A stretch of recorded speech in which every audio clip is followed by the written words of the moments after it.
கலை astro channel நேயர்கள் அனைவருக்கும் இனிய ஆங்கில புத்தாண்டு வாழ்த்துக்கள். இந்த ஆங்கில புத்தாண்டுல அனைத்து ராசி பெருமக்களும் நல்ல செல்வ வளம், நல்ல வாழ்க்கை, தொழில் விருத்தி எல்லாம் கிடைத்து இன்புற்று வாழ வாழ்த்துகிறேன். இப்போ ஒவ்வொரு ராசிக்குமான ஆங்கில புத்தாண்டு ராசி பலன்கள் பார்ப்போம். அதுக்கு முன்னால நம்ம சேனலை சப்ஸ்கிரைப் பண்ணாதவங்க மறக்காம சப்ஸ்கிரைப் பண்ணிக்கோங்க. அப்படியே பக்கத்துல உள்ள பெல் பட்டனை கிளிக் பண்ணிக்கோங்க. அப்பதான் நான் போடுற வீடியோ உங்களுக்கு நோட்டிபிகேஷன்ல வரும். வாங்க வீடியோக்குள்ள போவோம். அனைத்து ராசி பெருமக்களுக்கும் ஆங்கில புத்தாண்டு ராசி பலன்கள் பார்ப்பதற்கு முன்னால இந்த வருடத்தில் உள்ள கிரகங்களின் நகர்வுகள் எப்படி இருக்கு அப்படின்னு சொல்லி பார்ப்போம். வருடத்தினுடைய ஆரம்பத்துல பாத்தீங்கன்னா குரு வக்ரமாகி ரிஷபராசியில இருக்காரு. அவர் பிப்ரவரி 5ஆம் தேதி வக்ர நிவர்த்தியாகி ரிஷபராசியில இருக்கிறாரு. அதுக்கப்புறம் எப்ப பயிற்சி அடைகிறார் அப்படின்னு பாத்தீங்கன்னா மே 14ஆம் தேதி என்னன்னா ரிஷப ராசியிலிருந்து மிதுன ராசிக்கு பயிற்சி அடைகிறார். அதுக்கப்புறம் அந்த மிதுன ராசியில் இருந்த குரு பாத்தீங்கன்னா அதிசாரமாகி அக்டோபர் 18ஆம் தேதி கடகராசிக்கு வர்றாரு. அதுக்கப்புறம் நவம்பர் 11ஆம் தேதி பாத்தீங்கன்னா கடகராசியில இருக்கிற அந்த அதிசார குரு பாத்தீங்கன்னா வக்ரம் அடைகிறாரு அந்த வருடம் முடியும் வரைக்கும். அதுக்கப்புறம் சனி எப்படி இருக்கிறாருன்னு சொல்லி பார்ப்போம். வருடத்தினுடைய ஆரம்பத்துல பாத்தீங்கன்னா அவர் கும்பராசியில இருக்கிறாரு. அந்த கும்பராசியில இருக்கிற சனி பாத்தீங்கன்னா மார்ச் 29ஆம் தேதி கும்பராசியிலிருந்து மிதுன ராசிக்கு இடப்பெயர்ச்சி அடைகிறாரு. இந்த மிதுன ராசியில இருக்கிற சனியானவர் பாத்தீங்கன்னா ஜூலை 13ஆம் தேதி வக்ரமாகி மீனத்துல இருக்கிறாரு. அந்த மீனத்துல இருக்கிற வக்ர சனி பாத்தீங்கன்னா திரும்ப நவம்பர் 28ஆம் தேதி பாத்தீங்கன்னா வக்ர நிவர்த்தி ஆயிடுறாரு. நிவர்த்தி ஆயிட்டு சனியிலே பாத்தீங்கன்னா அந்த ஆண்டு முழுவதும் பிரவேசிக்கிறார். அடுத்து ராகு கேது எப்படி இருக்காருன்னு சொல்லி பாத்தீங்கன்னா வருடத்தினுடைய ஆரம்பத்துல பாத்தீங்கன்னா ராகு மீன ராசியிலும் கேது என்னன்னா கன்னி ராசியிலும் இருக்கிறார். ராகு கேது பேச்சுக்கு பிறகு 18 மேல பாத்தீங்கன்னா ராகு கேது பேச்சு வருது. அந்த ராகு கேது பேச்சுக்கு பாத்தீங்கன்னா ராகு மீன ராசியிலிருந்து கும்ப ராசிக்கும் கேது கன்னி ராசியிலிருந்து சிம்ம ராசிக்கு இடப்பெயர்ச்சி அடைகிறார். அதுபோக மற்ற கிரகங்கள் பாத்தீங்கன்னா மாத கிரகங்கள் தான். அது ஒரு ஒரு மாசத்துக்கும் மாறுவாங்க. ஆக இந்த மாத கிரகங்களினுடைய பேச்சுகளை பாத்தீங்கன்னா அந்தந்த மாதத்தினுடைய ராசி பலன்கள் பார்க்கும்போது பார்ப்போம். இப்ப அடுத்து ஒவ்வொரு ராசிக்கான பலன்கள் என்னென்ன அப்படிங்கிறத இப்ப டீட்டெயிலா பார்ப்போம். துலாம் ராசி நேர்களே, இந்த 2025ஆம் வருடத்திற்கான பலன்களை நம்ம 3 பகுதிகளாக பிரிச்சு பார்ப்போம். முதல் பகுதி சனி பெயர்ச்சி வரைக்கும், அதாவது ஜனவரியிலிருந்து மார்ச் வரைக்கும் ஒரு வித பலன்கள். அடுத்து சனி ராகு கேது பெயர்ச்சி வரைக்கும் 2வது பலன்கள், அதாவது ஏப்ரல் மே வரைக்கும் 2வது பலன்கள். 3வது ராகு கேது குரு பெயர்ச்சிக்கு பிறகு மீதமுள்ள மாதங்களுக்கு 3வது பலன்களாக நம்ம பிரிச்சு பார்ப்போம். இந்த வருடத்தினுடைய முதல் பகுதியில ஜனவரி மாசம் எப்படி இருக்குன்னு பாத்தீங்கன்னா 5ஆம் இடத்துல உங்களுடைய ராசி அதிபதி சனியோட சேர்ந்து இருக்கிறாரு. அவர் லாபஸ்தானத்தை வர பார்க்கறதுனால உங்களுக்கு கிடைக்க வேண்டிய லாபங்கள் அப்படிங்கிறது கொஞ்சம் மெதுவாக தாமதப்பட்டு தான் உங்களுக்கு கிடைக்கும். கேதுவானவர் உங்கள் ராசிக்கு 12ஆம் இடத்துல இருக்கிறதுனால உங்களுடைய உறக்க நிலைங்கிறது கெடும். அதே நேரத்துல ஆன்மீக சம்பந்தமான எண்ணங்கள் அப்படிங்கிறது உங்களுக்கு அதிகமாக ஏற்படும். வருடத்தினுடைய ஆரம்பத்துல பாத்தீங்கன்னா குரு வக்ரமாகி உங்க ராசிக்கு 8ல இருக்காரு. அதனால வேலை பார்க்கிற இடத்துல பாத்தீங்கன்னா உங்களுடைய பாஸ் கிட்ட பாத்தீங்கன்னா தேவையில்லாத மனக்கசப்பு அப்படிங்கிறது கொஞ்சம் இருக்கும். இது ஜனவரி மாதம் மட்டும்தான். அதுக்கப்புறம் பிப்ரவரி 5ஆம் தேதி குரு வக்ர நிவர்த்தி ஆகிறாரு. அப்ப என்னன்னா சுக்கிரன் பாத்தீங்கன்னா குருவோட வீட்டுல உட்கார்ந்துடுறாரு. அங்க வேற என்னன்னா அவர் உச்சம் வேற அடைகிறாரு.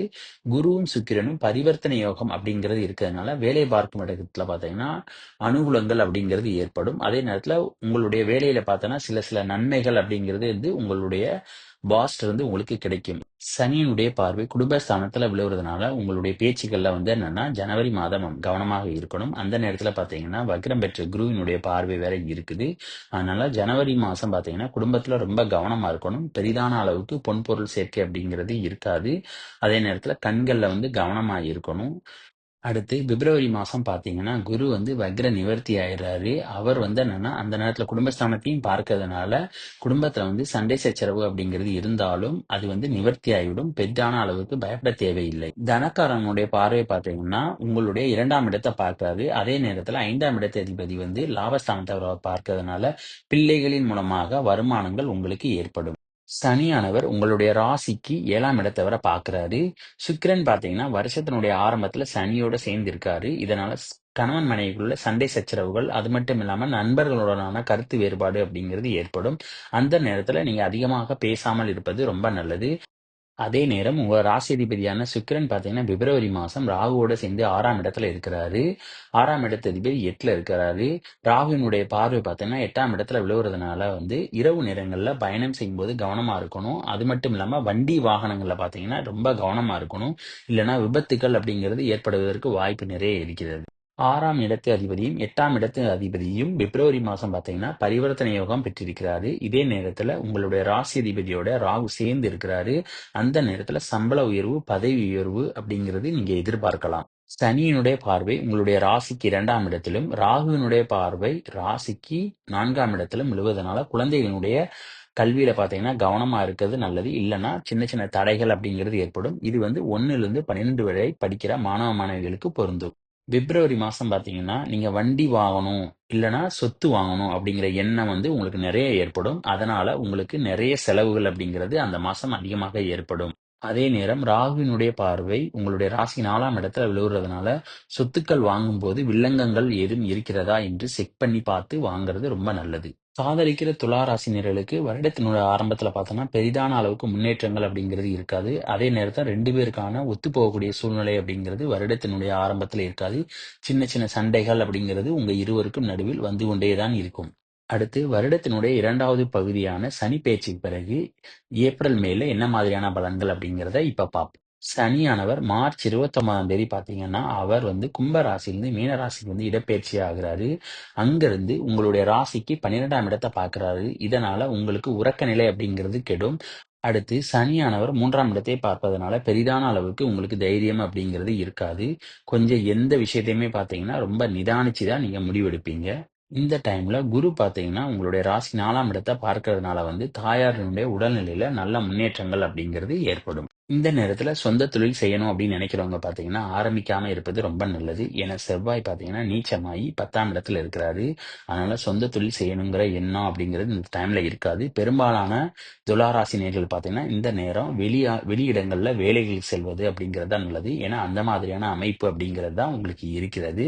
அதே மாதிரி வெளியிடங்கள்ல வேலை பார்க்கும்போது பார்த்தீங்கன்னா, உங்களுடைய உறக்கம் அப்படிங்கிறது கெடும். அதிக நேரம் வேலை பார்க்க வேண்டிய சூழலும் உங்களுக்கு ஏற்படும். அடுத்து வருடத்தினுடைய 3வது பகுதியான குரு பெயர்ச்சி, ராகு, கேது பெயர்ச்சிக்கு பிறகு என்ன பலன்கள் அப்படிங்கிறத இப்ப டீட்டெயிலா பார்ப்போம். குருவானவர் பார்த்தீங்கன்னா, மே மாசம் 14ஆம் தேதி குருப்பெயர்ச்சி அடைந்து ரிஷப ராசியிலிருந்து மிதுன ராசிக்கு போறாரு. அதே நேரம் 18ஆம் தேதி ராகு கேது பெயர்ச்சி இருக்கிறது. ராகுவானவர் மீன ராசியிலிருந்து கும்ப ராசிக்கும், கேதுவானவர் கன்னி ராசியிலிருந்து சிம்ம ராசிக்கும் போறாரு. இந்த நேரத்துல குரு உங்களுடைய ராசியை பார்க்கிறாரு. இதனால உங்க முகத்துல பார்த்தீங்கன்னா, தேஜஸ் அப்படிங்கிறது, முகப்பொலிவு அப்படிங்கிறது இருக்கும். அது மட்டும் இல்லாம அந்த குரு பார்த்தீங்கன்னா 3ஆம் இடத்தை வேற பார்க்கிறாரு. அதனால நீங்க செய்யற காரியங்கள்ல பார்த்தீங்கன்னா, நிறைய வெற்றிகள் அப்படிங்கிறது நிறைய நடக்கும். அதே நேரம் கூட பிறந்த சகோதர, சகோதரிகளுடன் பார்த்தீங்கன்னா, நல்ல உறவு நிலை அப்படிங்கிறது இப்ப நிச்சயமா இருக்கும். உங்களுடைய 6ஆம் இடத்து அதிபதியான குரு பார்த்தீங்கன்னா, 3ஆம் இடத்த பார்க்கிறாரு. இதனால இந்த சமயத்துல ரயில்வே எக்ஸாம், இல்லன்னா தொலைத்தொடர்பு, இல்லன்னா போஸ்ட் ஆஃபீஸ் இந்த மாரி ஏதாவது எக்ஸாம் எழுதுனீங்கன்னா, பாஸ் பண்றதுக்கான வாய்ப்பு அப்படிங்கிறது உங்களுக்கு நிறைய இருக்கிறது. அதே நேரம் குழந்தை பாக்கியத்தை நோக்கி எதிர்பார்த்துக் கொண்டிருக்கிற துலா ராசினியர்களுக்கு இப்ப நீங்க முயற்சி பண்ணீங்கன்னா, உங்களுக்கு குழந்தை பாக்கியம் கிடைக்கும். ஏன்னா குருவானவர் பார்த்தீங்கன்னா, ராசிக்கு 5ஆம் இடத்த பார்க்கிறாரு. அதனால குழந்தை வரம் வேண்டி காத்திருப்பவர்களுக்கு இந்த நேரத்துல நீங்க முயற்சி செய்யலாம். சனியினுடைய பார்வை ராசிக்கு 9ஆம் இடத்துல விழுவுது. அது மட்டும் இல்லாம குரு அங்க வேற இருக்கிறாரு. அதனால உங்களுக்கும் அப்பாவுக்குமான பிணக்குகள் அப்படிங்கிறது கொஞ்சம் கொஞ்சம் இருக்கும். அதனால நீங்க கொஞ்சம் விட்டு குடுத்து போவது ரொம்ப நல்லது. இந்த சமயத்துல குழந்தைகளுடைய கல்வி எப்படி இருக்குன்னு பார்த்தீங்கன்னா, அவங்க பெரிதான அளவுக்கு நல்ல முன்னேற்றங்கள் இல்லாட்டாலும், அவங்களுக்கு படிப்புல பார்த்தீங்கன்னா, தடை, தாமதங்கள் அப்படிங்கிறது எதுவும் இருக்காது. ஓரளவுக்கு ஆவரேஜா என்னன்னா அவங்களுடைய கல்வி அப்படிங்கிறது போய்க்கிட்டு இருக்கும். வருடத்தினுடைய கடைசியில பார்த்தீங்கன்னா, குரு அக்டோபர் 18ஆம் தேதி பார்த்தீங்கன்னா, அதிசார பெயர்ச்சி அடைகிறார். அதாவது மிதுன ராசியிலிருந்து கடக ராசிக்கு வர்றாரு. அந்த சமயத்துல அவர் 4ஆம் இடத்த பார்க்கிறதுனால, அப்பொழுது தாயாரின் உடல்நிலை நல்லா இருக்கும். அதே நேரத்துல பார்த்தீங்கன்னா, உயர்கல்வி படிக்கிற மாணவ, மாணவிகளுக்கு பார்த்தீங்கன்னா, அவங்களுடைய படிப்பு நல்லா இருக்கும். அதே நேரம் குருவினுடைய பார்வை பார்த்தீங்கன்னா, உங்களுடைய ராசிக்கு 6ஆம் இடத்துல விழுவுது. அதனால கடன் வாங்கக்கூடிய சூழல் அப்படிங்கிறது உங்களுடைய குடும்பத்தில ஏற்படும். அப்படி இல்லட்டன்னா, நோய் நொடிகள் அப்படிங்கிறது ஏதாவது ஏற்படும். அதனால நோய் நொடிகள் வராமல் இருப்பதற்கு யாராவது ரத்த சம்பந்தம் இல்லாத உறவுகளிடம் ஒரு சிறிய தொகை கடன் வாங்கிக்கிறது ரொம்ப நல்லது. அப்படி வாங்கிக்கிட்டீங்கன்னா, நீங்க நோய் நொடியிலிருந்து நீங்க தப்பிச்சுக்கலாம். அடுத்து வருடத்தினுடைய கடைசியில பார்த்தீங்கன்னா, குருவினுடைய பார்வை உங்களுடைய ராசிக்கு வந்து 2 விழுவுது. அதனால உங்களுடைய பேச்சுக்கள் அப்படிங்கிறது ரொம்ப இனிமையா இருக்கும். அதே நேரத்தில பொன் பொருள் சேர்க்கை அப்படிங்கிறது எல்லாமே ஏற்படும். குடும்பத்தில பார்த்தீங்கன்னா, உறவினர்கள் எல்லாருமே வந்து என்னன்னா ரொம்ப சந்தோஷமா இருப்பாங்க. குடும்பமும் வந்து என்னன்னா ரொம்ப சந்தோஷமா இருக்கும். உங்களுடைய குடும்பம் வந்து என்னன்னா பழைய நிலைமைக்கு வந்து திரும்பும். அப்புறம் இந்த வீடியோ பிடிச்சிருந்தா லைக் பண்ணுங்க, ஷேர் பண்ணுங்க, கமெண்ட் பண்ணுங்க. மறக்காம சப்ஸ்கிரைப் பண்ணிருங்க. அப்படியே பக்கத்தில உள்ள பெல் பட்டன கிளிக் பண்ணிருங்க. Thank you.